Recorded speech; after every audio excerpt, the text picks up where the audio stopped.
I think we should start every week with you doing that. Welcome to Michael's house. Right, okay, right, let's start this. Will I start? Yeah, if you want. Well, actually, how are we going to do this? Do you want to... Hello and welcome to Double Feature, which is going to be our new feature for www.areashiftybun. I'm going to start again. That's a good plan. I don't really know where to look, because I don't know. At the camera. Right. Look at it. Not like this. Not like...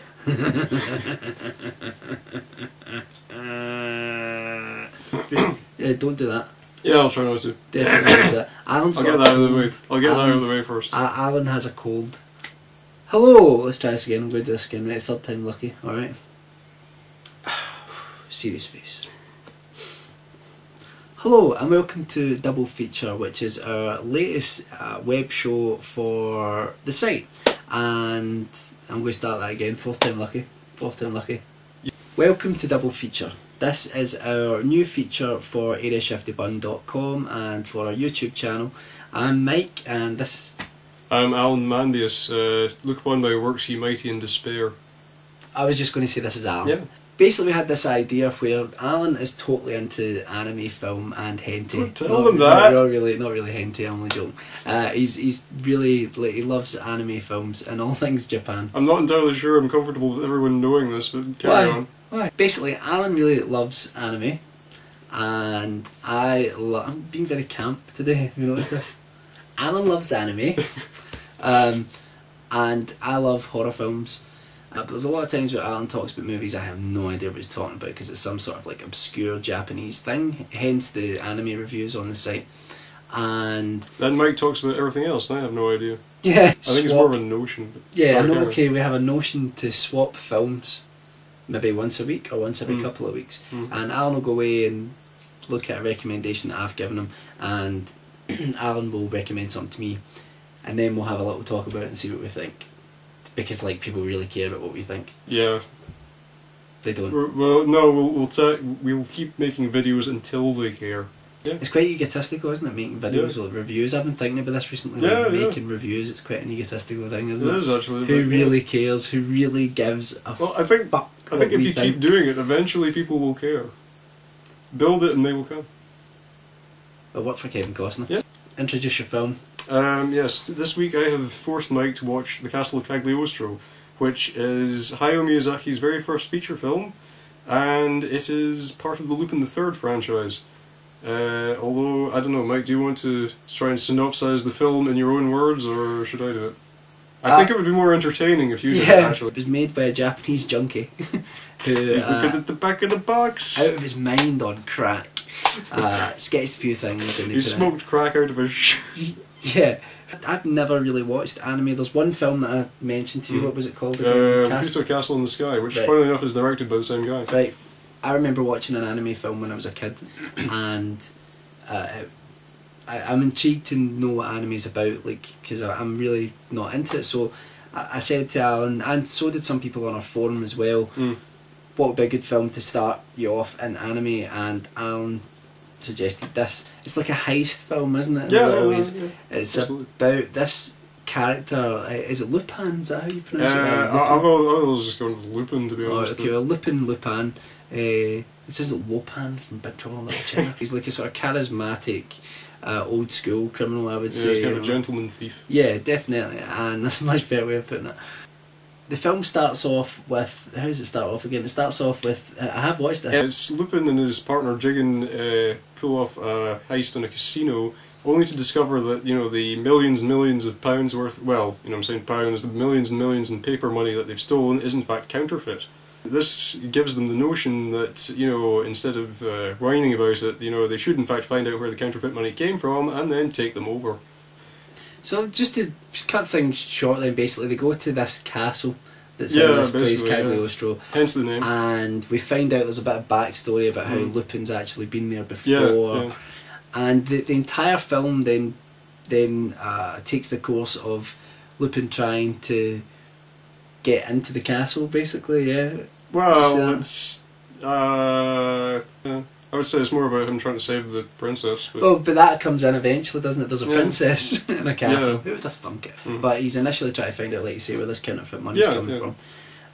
Anyway, that's the worst synopsis you'll probably hear for anything ever, and I really do apologise. I have to say, I loved it.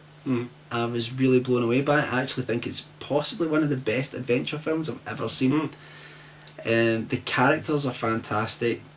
I think that's what makes it, the chemistry between all the characters. No, absolutely, yeah. I have to say, some of you anime aficionados out there are probably going to like punch me through your computer screens, but I watched this with the English dub. I didn't watch it with the original. Yeah, personally, I don't think there's anything wrong with that, but yeah. And I have to say, I thought the dub was excellent. Yeah. You wouldn't even be able to tell. It was all yeah. lip synced as well. It seemed it was. I mean, I'm inclined to agree. I think that is a very good dub. I mean, a lot. Some people do criticise that for being slightly inaccurate to what was in the original Japanese voice track, but I think it gets the spirit across, and you know, I think the cast is very well chosen. They all sound exactly right for the characters. I read somewhere that the guy who originally did the voice for Lupin actually like dubbed all of Clint Eastwood's westerns in Japan, so like you had like sort of it gives him a certain connotation in Japan. Whereas in the English dub he's like almost like a sort of adolescent, you know. It comes across like that. I think that's part of. I think that suits him very well. You know, I think it's kind of right for the character to have that kind of voice. But anyway, a mess of me trying to sum up what this film is, but really, definitely.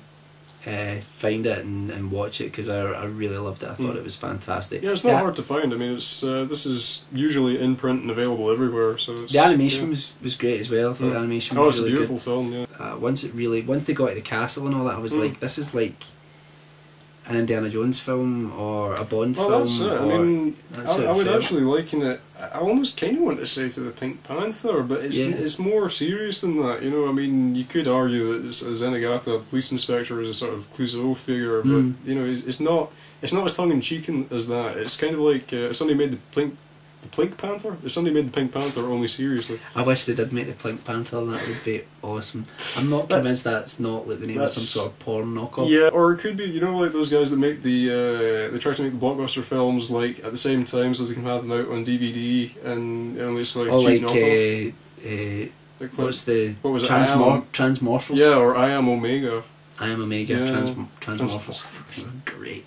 Anyway, they could have just called it GoBots. You know, GoBots would have been good. Right. Right. Sort of ways I talk to him. Right, listen to me.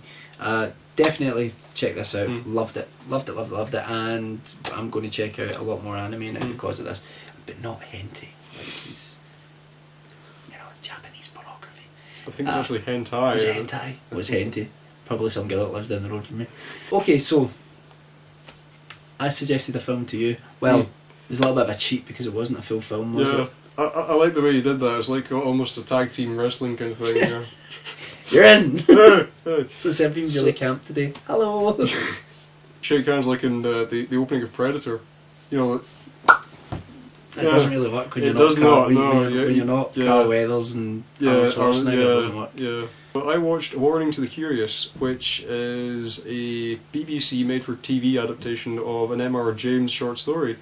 And yeah, I really liked it actually. Yeah, it's crucially, I would say I did not like it quite as much as the earlier one, Whistle and I'll Come to You. I can understand that. Yeah, it's essentially about a middle-aged clerk who, I don't know, is he a bank clerk or do they even say? It's about a middle-aged clerk during the Depression in the 1920s or 30s. In the 1920s, let's go with that. It's not painful. You're alright. In this, who, having been made redundant from his job, has gotten wind that there is a treasure to be found in the near the town of Seabourn. Seabourn, was it Seabourn? I don't think we need this amount of detail. Am I going into and this too much? He wore size 8 shoes. Yes, in a black coat. He goes to dig up the treasure and he starts seeing the ghost of the man that protected the treasure, and he does not like it very much. That's probably about as far as you can go without ruining it, to be honest. Yeah.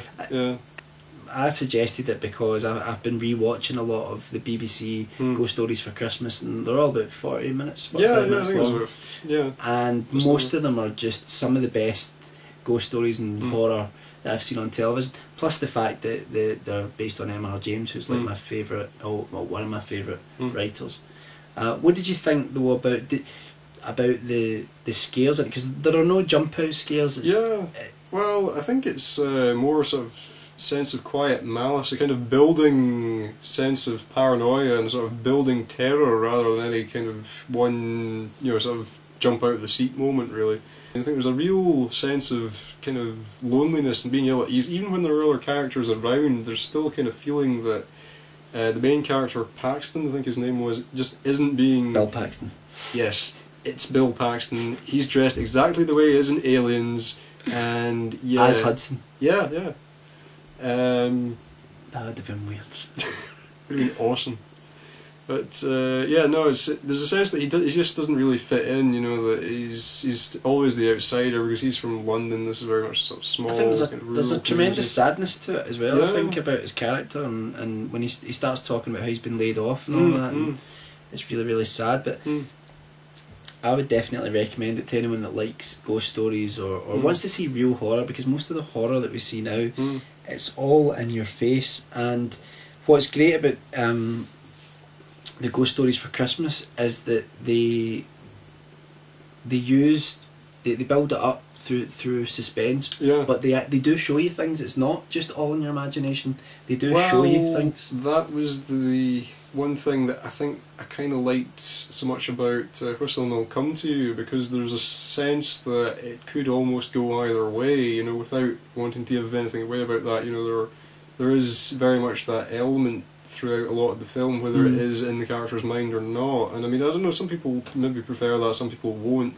But yeah, no, I mean, I can understand that it's a different type of story in a way to what that one was, even though they are quite similar. I think the main thing that stuck with me was just how well shot it was. I mean, for a little made-for-TV drama, I mean, it looks amazing. It's all shot on film, isn't it? Yeah, 16mm probably, and well, I mean, even just the way it's framed and everything as well. I mean, it's. What about the scene though? And sorry, I'm tagging you again. What about the scene? I won't ruin exactly what happens, but the one where he wakes up in his room. I thought that was terrifying. Really terrifying. Because I think that's one that always gets me. See anything where someone wakes up and there's something there. Yeah. Because I always have this terrible fear that one day I'm going to wake up and there's going to be like this withered old woman sitting or standing in my room just staring at me, and I'm going to get up and I'm going to panic and I'm going to destroy her, and then I'll find out that she's some poor senile woman that's actually been wandering around and just left her house, and not actually some sort of supernatural being that came to harm me, and then I've ended up I've murdered a little woman. I think possibly Sigmund Freud might have something to say about that as well. But that's not a dream, I just worry about that. So you probably have something to say about that as well. Yeah.